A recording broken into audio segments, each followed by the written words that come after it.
There are many existing tools to help you to create your own portfolio, but some of them may charge a certain fees, or some of them may be hard to use, especially for new beginners. So today, I'm going to teach you how to build your portfolio without learning any coding, any design background, but you can just quickly deploy your web portfolio within 5 minutes.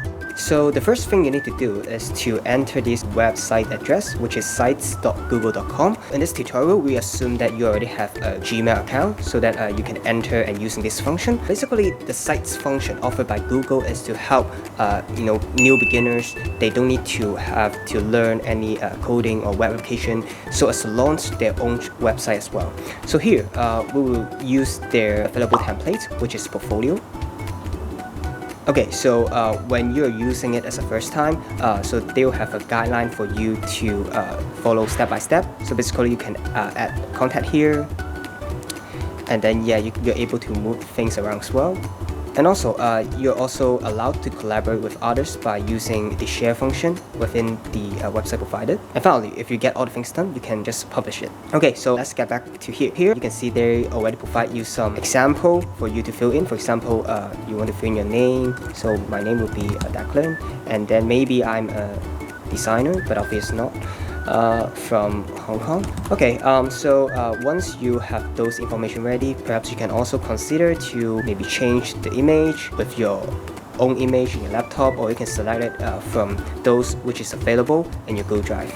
If you want to attach any work that would represent within your portfolio, you can actually choose some Google Slides, some image, for example like your graphic design or some work that will represent you in terms of using graphic. And for the video, you can use either YouTube videos or the video that you upload to Google Drive before.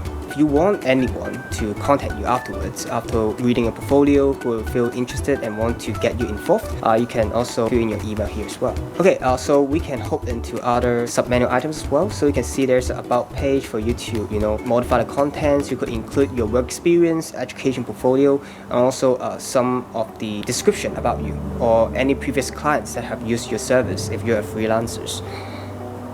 And if you want to go in depth for some particular project, you can also set up some project page for others to have a look and also understand what you have done before. And if you want to provide them with some more in-depth insights, for example like you don't want to just provide some image, but actually would like to attach the project that you have done before with an external link. So actually you can just insert link here. Perhaps just for demo purpose, we'll just set Yahoo. So we build a website like yahoo.com. Then we'll just put it here. Okay, if everything's done, then we'll probably could publish it. So here you can see that we need to enter the web address. So what does that mean is we already have a fixed domain provided by Google, and what we need to do is to enter a preferred repository name for people to access it. For example, like maybe I'm Declan here. Okay, so people could fill your own portfolio with the website full link here. And if you want to have a custom domain, you can also add it as well, but that's already another topic.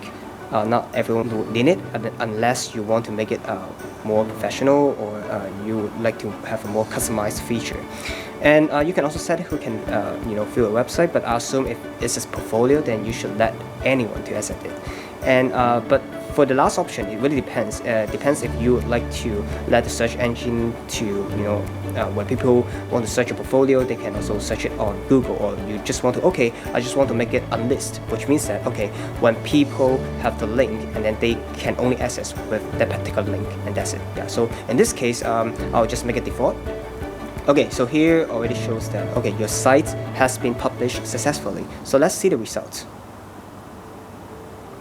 Okay, so you can see that here we can access the home page, and then all the elements are already here because we didn't add anything, so it's blank at the moment. And for the link that we have just inserted, so here we can click it to see if it's workable. So it directs you to the Yahoo website, so which means that the embedded link function is also work. So that's it for today. I hope you can learn something new and build your portfolio after watching this tutorial. Thank you.